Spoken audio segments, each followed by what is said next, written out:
Isée-la-Rayon. Je me trouve 44 bis rue du Commerce, en bas de la rue du Commerce, vers l'église du Marturé.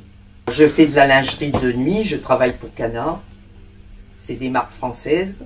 Après, je fais de la lingerie sous-vêtements, je travaille pour Lise Charmel, Aubade, Empreinte, Marie-Jo l'Aventure, plusieurs marques en fait, plusieurs marques de luxe.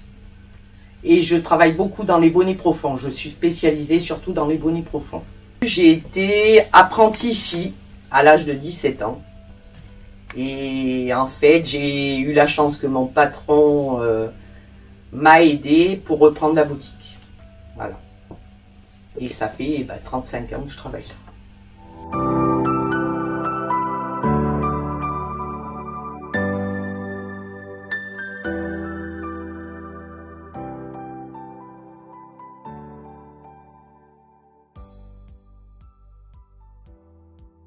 Elle m'a dit les points forts et les points faibles que j'avais dans la boutique. Ça m'a permis de prendre du recul et de voir ce qui allait pas dans le magasin. Et en fait, ça serait bien que tous les commerçants prennent le temps de faire la même chose que moi et de voir un peu ce qui va et ce qui va pas. Eh bien, dans le cadre de ma mission de conseiller commerce, j'ai accompagné donc ce commerce fin septembre 2020 pour faire un audit top compétitivité sur son activité. Donc le but c'était avant tout de mettre en avant les forces et les faiblesses de ce commerce et de pouvoir à la fin de cet audit faire des préconisations. Au niveau des points forts du commerce, bien évidemment, je ne pouvais pas passer à côté de la grande expérience professionnelle de Madame Morel, puisque ça fait déjà 35 ans qu'elle est dans sa boutique. Et je crois qu'aujourd'hui, s'il y a vraiment un de ses points forts, c'est le conseil client, parce que voilà, elle connaît parfaitement le conseil en lingerie et c'est aujourd'hui ce qui lui permet avant tout d'avoir une clientèle fidèle et qui n'est pas forcément locale d'ailleurs. Elle a de la clientèle qui vient qui s'étend bien au-delà de Riom. Donc aujourd'hui c'est vraiment son point fort. Madame Morel, elle connaît son magasin comme sa poche. Elle connaît tous ses produits. Malgré tout, voilà, moi dans la préconisation que je donnerais, c'est qu'aujourd'hui ce magasin il n'est pas du tout numérisé. On n'a pas du tout d'indicateurs, on n'a pas du tout de tableau de bord. C'est un magasin qui aujourd'hui ne connaît pas de difficultés majeures, mais on peut imaginer si demain il y avait une difficulté, eh bien voilà, on n'a pas d'indicateur, on ne saurait pas forcément trouver le moyen de mettre une action rapidement sur tel ou tel poste.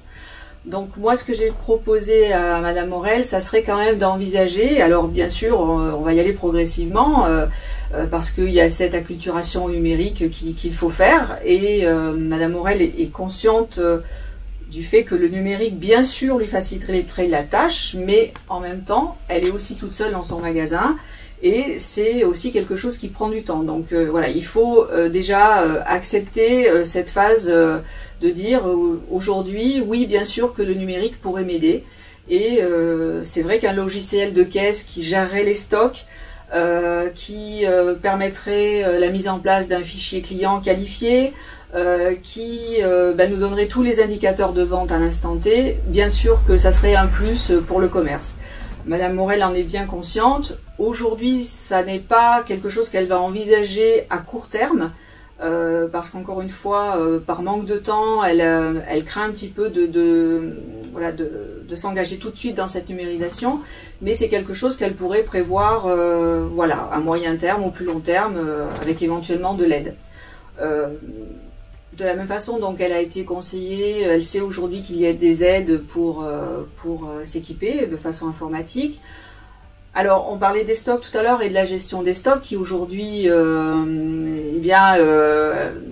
vrai que Madame Morel, donc comme je le disais, connaît bien son magasin, mais on n'a pas une vraie gestion de stock. Donc aujourd'hui, on a plutôt un petit peu de surstock dans le magasin.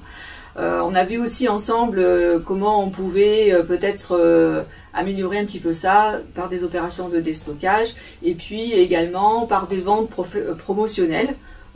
Parce que Madame Morel avait aussi besoin de préciser ce point-là, voilà, par rapport à la réglementation des ventes promotionnelles hors période de solde qui peuvent lui permettre donc d'épurer un peu ce stock. Nous avons aussi parlé de la mise en valeur de ces produits dans le magasin. Aujourd'hui, ce stock important fait qu'elle a du mal à mettre en valeur ses belles pièces. Elle en est consciente. C'est vrai aussi qu'il n'y a pas eu forcément de travaux d'amélioration dans la boutique depuis la reprise, donc c'est quelque chose aussi qu'il faudrait envisager. On a de ce fait balayé un petit peu les aides qui pouvaient être mises en place pour accompagner ce changement. Bon, Madame Morel est complètement consciente qu'effectivement un petit coup de jeune dans le magasin, déjà ça serait bien pour elle au niveau environnement de travail, mais aussi pour ses produits. Ça permettrait aussi également peut-être de faire une mise aux normes d'accessibilité aux personnes à mobilité réduite, parce qu'aujourd'hui on a des petits problèmes dans le magasin à résoudre à ce niveau-là, des petits problèmes de marche. J'ai recommandé également à Madame Morel effectivement de soigner la communication numérique et notamment sur le premier outil de référencement gratuit qui est Google My Business, de bien soigner tout ce qui était photo et communication, donc qui peut être faite par ce biais. C'est important de faire attention à ça. Actuellement, aujourd'hui, il y a aussi des publications Facebook que fait Madame Morel. Voilà, la petite préconisation, c'était peut-être aussi de publier un petit peu plus régulièrement, toutes les semaines si c'est possible, voire tous les 15 jours, mais de mettre des nouveaux produits et de profiter de ce réseau pour présenter des nouvelles pièces. Voilà, faire un petit peu de Facebook sa deuxième vitrine, on va dire.